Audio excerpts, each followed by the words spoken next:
ಇನ್ನು ದಸರಾ ಉದ್ಘಾಟನೆ ವಿಚಾರದಲ್ಲಿ ಬಾನು ಮುಷ್ತಾಕ್ ಅವರ ವಿಚಾರದಲ್ಲಿ ಒಂದಿಷ್ಟು ವಿವಾದಗಳು ಹೇಳಿದೆ. ಏನಾಗಿದೆ ಈ ವಿಚಾರದಲ್ಲಿ ಬೆಳವಣಿಗೆ ಮತ್ತಷ್ಟು ನೋಡಿ. ದಸರಾ ಉದ್ಘಾಟನೆಗೆ ಬಾನು ಮುಷ್ತಾಕ್ ಆಯ್ಕೆಗೆ ವಿರೋಧ. ಬಾನು ಮುಷ್ತಾಕ್ ಪೂಜೆ ಮಾಡುವುದಾದ್ರೆ ಅನುಮತಿ ಕಡ್ಡಾಯ. ಜಾಮಿಯಾ ಮಸೀದಿ ಧರ್ಮಗುರು ಡಾಕ್ಟರ್ ಮಕ್ಸೂದ್ ಇಮ್ರಾನ್ ಹೇಳಿಕೆ. ದಸರಾ ಉದ್ಘಾಟನೆಗೆ ಬಾನು ಮುಷ್ತಾಕ್ ಆಯ್ಕೆಗೆ ಭಾರಿ ವಿರೋಧ ವ್ಯಕ್ತ ಆಗಿದೆ. ಈ ಬೆನ್ನಲ್ಲೇ ಖುದ್ದು ಬಾನು ಮುಷ್ತಾಕ್ ಪೂಜೆ ಮಾಡುವುದಾದ್ರೆ ಅನುಮತಿ ಕಡ್ಡಾಯ ಅಂತ ಜಾಮಿಯಾ ಮಸೀದಿ ಧರ್ಮಗುರು ಡಾಕ್ಟರ್ ಮಕ್ಸೂದ್ ಇಮ್ರಾನ್ ಹೇಳಿದ್ದಾರೆ. ಪಬ್ಲಿಕ್ ಟಿವಿ ಜೊತೆಗೆ ಮಾತನಾಡಿದ ಜಾಮಿಯಾ ಮಸೀದಿ ಧರ್ಮಗುರು ಡಾಕ್ಟರ್ ಮಕ್ಸೂದ್ ಇಮ್ರಾನ್, ಬಾನು ಮುಷ್ತಾಕ್ ಉದ್ಘಾಟನೆಯಲ್ಲಿ ಭಾಗಿಯಾದರೆ ತಪ್ಪಿಲ್ಲ, ಸ್ವತಃ ಪೂಜೆ ಮಾಡೋದಾದ್ರೆ ಫತ್ವಾ ಇನ್ಸ್ಟಿಟ್ಯೂಷನ್ನಿಂದ ಅನುಮತಿ ಪಡಿಲೇಬೇಕು ಎಂದಿದ್ದಾರೆ. ಅದು ಪೂಜಾ ಮಾಡೋದು ಅದು ಎಲ್ಲ ಅವರು ಸ್ವಾಮೀಜೀಸ್ ಇರ್ತಾರೆ, ದೇವಸ್ಥಾನ ಮುಖ್ಯ ಇರ್ತಾರೆ, ಅವರೆಲ್ಲರೂ ಮಾಡ್ತಾರೆ. ಅದರಲ್ಲಿ ನಾವು ಹೋಗಿಬಿಟ್ಟು ಸೇರಿಸಿದರೆ ನಾವು ಹಿಂದೂ ಆಗಿಬಿಡ್ತೀವಿ, ಆ ಥರ ಇಲ್ಲ. ಪೂಜೆ ಆಗ್ತಾಯಿದೆ, ಆ ಪೂಜೆಗೆ ಇನ್ವಿಟೇಷನ್ ಬಂದರೆ ಅವರು ನಿಂತ್ಕೊಳ್ತಾರೆ. ನಿಂತ್ಕೊಂಡಿದ್ದರೆ ಅದು ತಪ್ಪು, ಆ ಥರ ಇಲ್ಲ ಅಂತ ಹೇಳ್ತಾ ಇದ್ದೀನಿ. ಅದಕ್ಕಾಗಿ ಫತ್ವಾ ಇನ್ಸ್ಟಿಟ್ಯೂಷನ್ಸ್ನಲ್ಲಿ ರೈಟಪ್ನಲ್ಲಿ ಬರೆಬಿಟ್ಟು ಅಲ್ಲಿಗೆ ಕೊಟ್ಟಿದ್ದರೆ ಅಲ್ಲಿಂದ ಏನು ಉತ್ತರ ಬರುತ್ತೆ ಅದು ಆದಮೇಲೆ ನಾವು ಹೇಳೋಣ. ಯಾರೋ ಹಿಂದೂಸ್ ಇರ್ತಾರೆ, ಅವರು ಪೂಜೆ ಮಾಡ್ತಾರೆ, ಅವ್ರ ಜೊತೆಯಲ್ಲಿ ಇರ್ತಾರೆ. ಜೊತೆಯಲ್ಲಿ ಇದ್ದಿದ್ರೆ ಅವರು ಹಿಂದೂ ಆಗಿಬಿಡ್ತಾರೆ ಅಂತ ನಾನು ತಮಗೆ ಕೇಳ್ತೀನಿ. ಹೌದು, ಅವರು ಫತ್ವಾ ತಗೊಂಡು ಈ ಥರ ನಾನೇ ಪೂಜಾ ಮಾಡಿದರೆ ನನ್ನ ಸರಿ ಇಲ್ಲ ಅಂತ ಅವರು ಒಂದು ಫತ್ವಾ ತಗೊಬೇಕು. ಬಾನು ಮುಷ್ತಾಕ್ ವಿಚಾರದಲ್ಲಿ ಯದುವೀರ್ ಯೂಟರ್ನ್. ಪಕ್ಷದ ನಿರ್ಧಾರವೇ ನನ್ನ ನಿರ್ಧಾರ ಎಂದ ಯದುವೀರ್. ವಿಶ್ವವಿಖ್ಯಾತ ಮೈಸೂರು ದಸರಾ ಉದ್ಘಾಟನೆಗೆ ಬಾನು ಮುಷ್ತಾಕ್ ಆಯ್ಕೆ ಮಾಡಿರುವ ರಾಜ್ಯ ಸರ್ಕಾರದ ನಿರ್ಧಾರ ಸ್ವಾಗತಿಸಿದ್ದ ಸಂಸದ ಯದುವೀರ್ ಕೃಷ್ಣದತ್ತ ಚಾಮರಾಜ ಒಡೆಯರ್ ಇದೀಗ ಯೂಟರ್ನ್ ತೆಗೆದುಕೊಂಡಿದ್ದಾರೆ. ದಸರಾ ವಿವಾದ ಸಂಬಂಧ ಮಾತನಾಡಿದ ಸಂಸದ ಯದುವೀರ್, ಸರ್ಕಾರ ಬಾನು ಮುಷ್ತಾಕ್ ಅವರನ್ನ ಆಯ್ಕೆ ಮಾಡಿದಾಗ ನಾನು ಸ್ವಾಗತಿಸಿದ್ದೆ. ಆದರೆ ಅವರ ಹಿಂದಿನ ಭಾಷಣವನ್ನ ನೋಡಿದ ನಂತರ ಕನ್ನಡ ತಾಯಿ ಭುವನೇಶ್ವರಿ, ಅರಿಶಿಣ ಕುಂಕುಮ ಬಾವುಟ ಕುರಿತಂತೆ ಅವರು ನೀಡಿರುವ ಹೇಳಿಕೆಗಳಿಂದ ನಮ್ಮ ಭಾವನೆಗಳಿಗೆ ಧಕ್ಕೆ ಆಗಿದೆ. ಈ ಬಗ್ಗೆ ಸ್ಪಷ್ಟನೆ ಕೊಡದೇ ಇದ್ರೆ ಅಥವಾ ಹೇಳಿಕೆಯನ್ನು ವಾಪಸ್ ಪಡೆಯದೇ ಇದ್ರೆ ದಸರಾ ಉದ್ಘಾಟನೆಗೆ ಅವರ ಆಯ್ಕೆಗೆ ನನ್ನ ವಿರೋಧ ಇದೆ ಅಂತ ಹೇಳಿದ್ದಾರೆ. ಇನ್ನು ಪಕ್ಷದ ನಿರ್ಧಾರವೇ ನನ್ನ ನಿರ್ಧಾರ ಆಗಿರಲಿದೆ ಅಂತ ಕೂಡ ಹೇಳಿದರು. ನಾವು ಆಯ್ಕೆಯನ್ನು ಸ್ವಾಗತ ಮಾಡಿದ್ದು ಏನಂದರೆ, ಇದು ಸರ್ಕಾರ ಅವ್ರನ್ನ ಆಯ್ಕೆ ಮಾಡಿದ ನಂತರ ನಾವು ಸಹಜವಾಗಿ ಸ್ವಾಗತ ಮಾಡೋದರಲ್ಲಿ ಏನು ತಪ್ಪಿಲ್ಲ ಅಂತ ಹೇಳಿದ್ದು. ಆದರೆ 2023ರಲ್ಲಿ ಅವ್ರು ಏನು ಕನ್ನಡ ವೇದಿಕೆಯಲ್ಲಿ ಅವ್ರು ಹೇಳಿರ್ತಕ್ಕಂಥ ಮಾತು ಏನು ಬಹಿರಂಗ ಆಗುತ್ತೆ, ಆ ಹಿನ್ನೆಲೆಯಲ್ಲಿ ಮತ್ತೊಮ್ಮೆ ನಾವು ಈ ಒಂದು ಏನು ಅನುಮಾನ ಇತ್ತು ನಮ್ಮಲ್ಲಿ ಅಥವಾ ಒಂದು ನಮಗೆ ಹಿಂದೂ ಭಾವನೆಗೆ ಧಕ್ಕೆ ಕೊಡಿರುವಂಥದ್ದು ಸಂದರ್ಭದಲ್ಲಿ ಅದ್ರ ಬಗ್ಗೆ ಅವರು ಸ್ಪಷ್ಟನೆಯನ್ನು ಕೊಡಬೇಕಾಗಿದೆ. ಮತ್ತು ಈ ಒಂದು ಧಾರ್ಮಿಕ ಆಚರಣೆಯಲ್ಲಿ, ಈ ಒಂದು ಸಾಂಸ್ಕೃತಿಕ ಆಚರಣೆಯಲ್ಲಿ ಯಾವುದೇ ಹಿಂದೂ ಭಾವನೆಗೆ ಧಕ್ಕೆ ಕೊಡದೆ ಅವರ ನಡೆ ಇರುತ್ತಾ ಅಂತ ನಾವು ಪ್ರಶ್ನೆ ಮಾಡಿರೋದು ಸಹಜವಾಗಿ ಇರ್ತಕ್ಕಂಥ ಒಂದು ಪ್ರಶ್ನೆ. ಬಾನು ಮುಷ್ತಾಕ್ ಆಯ್ಕೆಗೆ ಬಿಜೆಪಿ ವಿರೋಧ. ಸರ್ಕಾರ ಓಲೈಕೆ ರಾಜಕಾರಣ ಮಾಡ್ತಿದೆ ಅಂತ ಕಿಡಿ. ದಸರಾ ಉದ್ಘಾಟನೆಗೆ ಬಾನು ಮುಷ್ತಾಕ್ ಆಯ್ಕೆಗೆ ಬಿಜೆಪಿ ನಾಯಕರು ವಿರೋಧ ವ್ಯಕ್ತಪಡಿಸಿದ್ದಾರೆ. ಹಿಂದೂಗಳೇ ದಸರಾ ಉದ್ಘಾಟನೆ ಮಾಡಲಿ ಅಂತ ಆಗ್ರಹಿಸಿದ್ದಾರೆ. ಸಿದ್ದರಾಮಯ್ಯ ಹಿಂದೂಗಳ ಮೇಲೆ ಗದಾ ಪ್ರಹಾರ ಮಾಡಿದ್ದಾರೆ. ಸರ್ಕಾರ ಓಲೈಕೆ ರಾಜಕಾರಣ ಮಾಡ್ತಿದೆ ಅಂತ ಬಿಜೆಪಿ ನಾಯಕರು ಆಕ್ರೋಶ ವ್ಯಕ್ತಪಡಿಸಿದ್ದಾರೆ. ಸೂಕ್ಷ್ಮತೆಯನ್ನು ಅಥವಾ ಭಾವನೆಗಳನ್ನು ಅರ್ಥ ಮಾಡಿಕೊಂಡು ಸರ್ಕಾರ ಇದನ್ನು ಬರೀ ಸಾಂಸ್ಕೃತಿಕವಾಗಿ ಬಿಂಬಿಸೋಕೆ ಹೋಗ್ತಿರೋದು. ಇದು ಧಾರ್ಮಿಕ ಹಬ್ಬನು.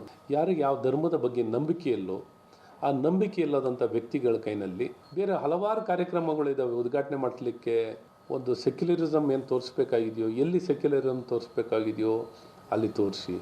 ಬಾನು ಮುಷ್ತಾಕ್ ಅವರ ವಿಚಾರ ದಸರಾ ಹಬ್ಬದ ವಿಚಾರದಲ್ಲಾಗಲಿ ಎಲ್ಲ ವಿಚಾರದಲ್ಲೂ ಗೊಂದಲ ನಿರ್ಮಾಣ ಮಾಡಿ ರಾಜ್ಯದ ಜನತೆಗೆ ಭಾಳ ನೋವನ್ನು ತಂದಿದ್ದಾರೆ. ಧರ್ಮದ ಮೇಲೆ ಆಚರಣೆ ಮಾಡುವವರು ಅದನ್ನು ಉದ್ಘಾಟನೆ ಮಾಡಬೇಕು ಹೊರತು ಆ ಧರ್ಮವನ್ನು ಆಚರಣೆ ಮಾಡದವರು ಅದನ್ನು ಉದ್ಘಾಟನೆ ಮಾಡುವಂಥದ್ದು ಅಷ್ಟು ಒಳ್ಳೆಯ ಸಂಪ್ರದಾಯ ಅಲ್ಲ. ಸಂಪ್ರದಾಯ ಮಾತ್ರ ಅಲ್ಲ, ಇದೊಂದು ಪ್ರಹಾರ. ಅಥವಾ ಧಾರ್ಮಿಕ ಕಾರ್ಯಕ್ರಮಗಳನ್ನು ಬಿಟ್ಟು ಇತರ ಕಾರ್ಯಕ್ರಮಗಳೇನುಂಟು ಅದನ್ನು ಯಾರು ಬೇಕಾದ್ರೂ ಉದ್ಘಾಟನೆ ಮಾಡ್ಬೋದು. ನಾನು ಅವರ ಭಾಷಣವನ್ನು ಕೇಳಿದ್ದೇನೆ. ಆ ಭಾಷಣದಲ್ಲಿ ಅವರು ನೇರ ಪ್ರಹಾರ ಮಾಡ್ತಾ ಇದ್ದಾರೆ. ಹಿಂದೂ ಧರ್ಮದ ಮೇಲೆ, ಕೇಸರಿ ಬಣ್ಣದ ಮೇಲೆ, ತಿಲಕ, ಹಣೆಗಿಡುವಂಥ ತಿಲಕದ ಮೇಲೆ. ಇವತ್ತು ದೇವಿಯ ಆರಾಧನೆ ಮಾಡುವವರು, ಚಾಮುಂಡೇಶ್ವರಿ ಆರಾಧನೆ ಮಾಡುವಂಥವರು ಎಲ್ಲರೂ ಇರಬಹುದು, ಇರಲಿಕ್ಕಿಲ್ಲ ಅಂತ ನಾನು ಹೇಳೋದಿಲ್ಲ, ಎಲ್ಲರೂ ಹೋಗ್ತಾರೆ ಅಲ್ಲಿಗೆ. ಆದರೆ ವಿಧಿವಿಧಾನವನ್ನು ನೆರವೇರಿಸುವವರು ಯಾರಿದ್ದಾರಾ ಅಂಥವರಿಂದ ಮಾತ್ರ ಅದನ್ನು ಮಾಡುವಂಥ ಕೆಲಸ ಕಾರ್ಯಗಳನ್ನು ಮಾಡಬೇಕು. ಅದನ್ನು ನೀವು ದೇವಿ ರೂಪದಲ್ಲಿ ಮಾಡಿದಿರಿ ಅಂತ ಹೇಳ್ತೀರಾ? ಏನು ಬಾನು ಮುಷ್ತಾಕ್ ಅವರೇ, ಈಗ ಬಂದು ಹೇಳ್ತೀರಿ ತಾಯಿ ಚಾಮುಂಡಿನೇ ನನ್ನ ಕರೆಸ್ಕೊಳ್ತಾ ಇದಾರೆ ಅಂತ. ನಿಮ್ಮ ದೇವರು ನೀವು ಆರಾಧಿಸುವಂತ ಅಲ್ಲಾಹು ನಿಮ್ಮನ್ನ ಮಸೀದಿಗೆ ಬಿಟ್ಟಿಲ್ಲ. ಇನ್ನು ನಮ್ಮ ಅರಿಶಿನ ಕುಂಕುಮಧಾರಿಯಾಗಿರುವಂತಹ ತಾಯಿ ಚಾಮುಂಡೇಶ್ವರಿ ನಿಮ್ಮನ್ನು ಕರೆಸ್ಕೊಳ್ತಾಳ? ಏನ್ ಮೇಡಮ್, ಹೇಳೋದಕ್ಕೊಂದು ಅರ್ಥ ಬೇಕು. ನೀವೇನ್ ಸಾಹಿತ್ಯಕಾರರೋ ನಾಟಕಕಾರರೋ ಎಂದು ಗೊತ್ತಾಗ್ತಾ ಇಲ್ಲ. ನಾನು ಇನ್ನೊಂದು ಮಾತು ನಮ್ಮ ಹಿಂದೂಗಳಿದ್ರೆ ನಿಮಗೂ ಕೇಳಲಿಕ್ಕೆ ಬಯಸ್ತೀನಿ. ಮೇಡಮ್, ಬಾನು ಮೇಡಮ್, ನೀವು ಕೂಡ ಸೀರೆ ಇಟ್ಟು ಮಡಿಯಿಟ್ಟು ಮಲ್ಲಿಗೆ ಹೂವು ಮುಡಿದು ಕುಂಕುಮ ಹಾಕಿ ಬನ್ನಿ ಮೇಡಮ್, ಆವಾಗ ಒಪ್ಕೊಳ್ತೀನಿ ನಿಮ್ಮನ್ನ. ಬಾನು ಮುಷ್ತಾಕ್ ಆಯ್ಕೆಗೆ ಕಾಂಗ್ರೆಸ್ ಸಮರ್ಥನೆ. ಎಲ್ಲದಕ್ಕೂ ಜಾತಿ ಲೆಕ್ಕ ಹಾಕಬಾರ್ದು, ಕೈ ಕೆಂಡ. ಇನ್ನು ದಸರಾ ಉದ್ಘಾಟನೆಗೆ ಬಾನು ಮುಷ್ತಾಕ್ ಆಯ್ಕೆಯನ್ನ ಕಾಂಗ್ರೆಸ್ ನಾಯಕರು ಸಮರ್ಥಿಸಿಕೊಂಡಿದ್ದಾರೆ. ಎಲ್ಲದಕ್ಕೂ ಜಾತಿ ಲೆಕ್ಕ ಹಾಕಬಾರ್ದು ಅಂತ ಚಲುವನಾರಾಯಣ ಸ್ವಾಮಿ ಹೇಳಿದ್ರೆ, ಸಂವಿಧಾನದ ಪ್ರಕಾರ ಇದ್ರೆ ಯಾವುದೂ ತಪ್ಪಲ್ಲ ಅಂತ ಯುಟಿ ಖಾದರ್ ಹೇಳಿದ್ದಾರೆ. ಜಾತಿ ಹಿಡ್ಕೊಂಡು ನಾವು ರಾಜಕಾರಣ ಮಾಡೋಕ್ಕಾಗಲ್ಲ.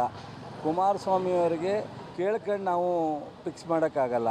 ಕುಮಾರಸ್ವಾಮಿಯವರಿಗೆ ಚಪಲಕ್ಕೆ ಮಾತಾಡ್ತಾರೋ ಅಥವಾ ಇನ್ನೊಂದಕ್ಕೆ ಮಾತಾಡ್ತಾರೋ ಮಾತಾಡ್ಕೊಳ್ಳಿ ಬಿಡಿ. ನಾನು ಸಂವಿಧಾನಬದ್ಧ ಯಾವುದಿದೆಯಾ ಅದು ಈ ದೇಶಕ್ಕೆಲ್ಲವೂ ಕೂಡ ಒಳಿತಾಗುವಂತ ಹೇಳಲಿಕ್ಕೆ ನಾನಿದ್ದು ಬಯಸ್ತೇನೆ. ಸಂವಿಧಾನಬದ್ಧವಾಗಿದೆಯಾ ಇಲ್ಲಂತ ನೋಡುವಂಥದ್ದು. ಸಂವಿಧಾನಬದ್ಧವಾಗಿದ್ದು ಯಾವುದಿದ್ರೂ ಕೂಡ ಅದು ಈ ದೇಶಕ್ಕೆ ಒಳಿತಂತ ಹೇಳಿಯೇ BR ಅಂಬೇಡ್ಕರ್ ಅವರು ಮಹಾತ್ಮ ಗಾಂಧೀಜಿನ ಕನಸನ್ನು ಈ ಒಂದು ಸಂವಿಧಾನ ಮುಖಾಂತರ ಅನುಷ್ಠಾನ ಮಾಡಿದ್ದಾರೆ. ಆದ ಕಾರಣ ಸಂವಿಧಾನ ಪ್ರಕಾರ ಯಾವುದು ಇದ್ರೆ ಅದೆಲ್ಲವೂ ಕೂಡ ಒಪ್ಪುವಂತ ಹೇಳಲಿಕ್ಕೆ ಇಚ್ಛಿಸುತ್ತೇನೆ. ಇನ್ನು ದಸರಾ ಉದ್ಘಾಟನೆಗೆ ಬಾನು ಮುಷ್ತಾಕ್ ಆಯ್ಕೆಗೆ ವಿರೋಧಿಸಿ ಮೈಸೂರು ಘಟಕದ ಹಿಂದೂ ಜಾಗರಣ ವೇದಿಕೆ ಸರ್ಕಾರಕ್ಕೆ ಮನವಿ ಪತ್ರ ಸಲ್ಲಿಸಿದೆ. ರಾಜ್ಯ ಸರ್ಕಾರ ನಿರ್ಧಾರವನ್ನ ಹಿಂಪಡೆಯುವಂತೆ ಆಗ್ರಹಿಸಿದ್ದು, ಬಾನು ಮುಷ್ತಾಕ್ ಹೆಸರು ಹಿಂಪಡೆದೇ ಇದ್ರೆ ಹೋರಾಟದ ಎಚ್ಚರಿಕೆ ಕೊಟ್ಟಿದೆ. ಇತ್ತ ಚನ್ನಪಟ್ಟಣದಲ್ಲಿ ದಸರಾ ಉದ್ಘಾಟನೆಗೆ ಬಾನು ಮುಷ್ತಾಕ್ ಆಯ್ಕೆಗೆ ವಿರೋಧಿಸಿ ಚನ್ನಪಟ್ಟಣದ ಆಜಾದ್ ಬ್ರಿಗೇಡ್ ಸಂಘಟನೆ ಕಪ್ಪು ಬಾವುಟ ಪ್ರದರ್ಶನ ಮಾಡಿದೆ. ಕನ್ನಡಾಂಬೆಗೆ ಅಗೌರವ ತೋರುವ ಮುಷ್ತಾಕ್ರಿಂದ ಉದ್ಘಾಟನೆ ಬೇಡ, ಅವರೇ ಉದ್ಘಾಟಿಸಬೇಕಾದ್ರೆ ಹಿಂದೂ ದೇವರನ್ನ ಒಪ್ತೇನೆ ಅಂತ ಅಫಿಡವಿಟ್ ಮಾಡಿಸಿ, ಇಲ್ಲವಾದ್ರೆ ಉದ್ಘಾಟಕರ ಬದಲಾವಣೆ ಮಾಡುವಂತೆ ಸರ್ಕಾರಕ್ಕೆ ಒತ್ತಾಯಿಸಿದ್ದಾರೆ. ನಮ್ಮ ವಿಗ್ರಹಾರಾಧನೆಯನ್ನ ಮಾಡದೇ ಇರೋಂಥವ್ರನ್ನ ವಿರೋಧ ಮಾಡುವಂಥವ್ರನ್ನ ಮತಾಂಧರ ಅವ್ರ ಕೈಲಿ ಮಾಡಿಸ್ಬೇಕು ಅನ್ನೋದು ಇಲ್ಲಿಯ ಸರ್ಕಾರದ ದೃಷ್ಟಿಯಾಗಿದೆ. ದಯಮಾಡಿ ಅದನ್ನ ಹಿಂಪಡಿಬೇಕು, ಅದನ್ನ ಮಾಡಕ್ ಬಿಡಬಾರ್ದು. ಮತ್ತೆ ಕನ್ನಡ ತಾಯಿ ಬಗ್ಗೆ ಮಾತಾಡಿದ್ದಾರೆ. ಕನ್ನಡ ತಾಯಿ ಬಗ್ಗೆ ಅರಿವಿಲ್ಲದೆ ಇರೋಂಥವ್ರು ಇಲ್ಲಿ ಉದ್ಘಾಟನೆ ಮಾಡ್ತಾ ಇರೋದು ಯಾವುದೋ ಒಂದು ಇನಾಗ್ರೇಷನ್ ಮಾಡ್ತಾ ಇಲ್ಲ, ಟೇಪ್ ಕಟ್ ಮಾಡ್ತಾ ಇಲ್ಲ. ನಮ್ಮ ಸಂಸ್ಕಾರಕ್ಕೆ ಸಂಸ್ಕೃತಿಗೆ ಧಕ್ಕೆ ಬರದ ಥರ ನಡ್ಕೊಳ್ಳೋದಕ್ಕೋಸ್ಕರ ಆಚಾರ ವಿಚಾರಕ್ಕೆ ಮಾಡೋ ಅಂಥ ಒಂದು ಉದ್ಘಾಟನೆ. ಇನ್ನೊಂದು ಪ್ರಶ್ನೆ ನೀವು ಕೇಳ್ಬೋದು, ನಿಸಾರ್ ಅಹಮದ್ ಅವ್ರ ಕೈಲಿ ಮಾಡಿಸಿದ್ರು ಮತ್ತು ಇವ್ರ ಕೈಲಿ ಮಾಡಿಸಿದ್ರು ಅಂತ ಹೇಳ್ಬೋದು. ಮಾನಸಿಕತೆ ಇತ್ತು, ಇವರಿಗೆ ಆ ಮಾನಸಿಕತೆ ಇಲ್ಲ. ದಯಮಾಡಿ ಅದನ್ನು ನಾವು ಇನ್ನು ತೆಗಿಲಿಲ್ಲ ಅಂತಂದರೆ ಇದ್ರ ವಿರುದ್ಧವಾಗಿ ದೊಡ್ಡ ಹೋರಾಟ ಆಗುತ್ತೆ. ಕರ್ನಾಟಕದ ಪೂರ್ತಿ ಆಗುತ್ತೆ, ಮೈಸೂರಲ್ಲ, ಇಡೀ ಕರ್ನಾಟಕ ಪೂರ್ತಿ ಆಗುತ್ತೆ. ಈ ಬಾರಿಯ ದಸರಾ ಮಹೋತ್ಸವದ ಉದ್ಘಾಟನೆಗೆ ಬಾನು ಮುಷ್ತಾಕ್ ಅವ್ರನ್ನ ಆಹ್ವಾನ ಮಾಡಿದ್ದಾರೆ ರಾಜ್ಯ ಸರ್ಕಾರ. ಅದಕ್ಕೆ ನಮ್ಮದು ವಿರೋಧ ಇದೆ. ಅಂದರೆ ಬಾನು ಮುಷ್ತಾಕ್ಗೆ ವಿರೋಧ ಅಲ್ಲ, ಆದರೆ ಅವ್ರು ಬಾನು ಮುಷ್ತಾಕ್ ಅವರು ಯಾವುದೋ ಒಂದು ಸಭೆಯಲ್ಲಿ ಮಾತಾಡ್ತಾ ಇರ್ಬೇಕಾದ್ರೆ ಏನು ಹೇಳಿದ್ದಾರೆ, ನಮ್ಮ ಹಿಂದೂಗಳ ಧಾರ್ಮಿಕ ಭಾವನೆಗೆ ಧಕ್ಕೆ ತರೋ ರೀತಿಯಲ್ಲೂ ಕೂಡ ಮಾತಾಡಿದ್ದಾರೆ. ಏನಂತ ಅಂದರೆ, ಅರಿಶಿಣ ಮತ್ತು ಕುಂಕುಮದ ಒಂದು ಧ್ವಜವನ್ನು ನೆಟ್ಟಿರೋದ್ರಿಂದಾಗಿ ಮುಸಲ್ಮಾನರು ಕನ್ನಡ ಕಲೀಲಿಕ್ಕೆ ಅಡ್ಡಿ ಆಗ್ತಿದೆ, ಮತ್ತೆ ಜೊತೆಗೆ ಈ ಕನ್ನಡನ ಭಾರತಾಂಬೆ ಮಾಡ್ಕೊಂಡು ಸೇರೋದ್ರಿಂದಾಗಿ ಅಡ್ಡಿಯಾಗಿದೆ ಅಂತ ಹೇಳಿದ್ದಾರೆ. ಈಗ ಕನ್ನಡಾಂಬೆನೇ ಗೌರವಿಸ್ತಾರಂತ ಒಂದು ಮಹಿಳೆ ಇವತ್ತು ನಮ್ಮ ನಾಡ ದೇವತೆ ಆದಂತ ಚಾಮುಂಡೇಶ್ವರಿ ಗೌರವಿಸ್ತಾರ ಅನ್ನೋದು ನಮ್ಮ ಪ್ರಶ್ನೆ. ಒಟ್ಟಲ್ಲಿ ದಸರಾ ಉದ್ಘಾಟನೆಗೆ ಬಾನು ಮುಷ್ತಾಕ್ ಆಯ್ಕೆಗೆ ಭಾರಿ ವಿರೋಧ ಕೇಳಿ ಬರ್ತಿದೆ. ಸರ್ಕಾರ ಈ ಬಗ್ಗೆ ಯಾವ ನಿರ್ಧಾರ ಕೈಗೊಳ್ಳುತ್ತೆ ಕಾದ್ ನೋಡ್ಬೇಕು. News desk public TV.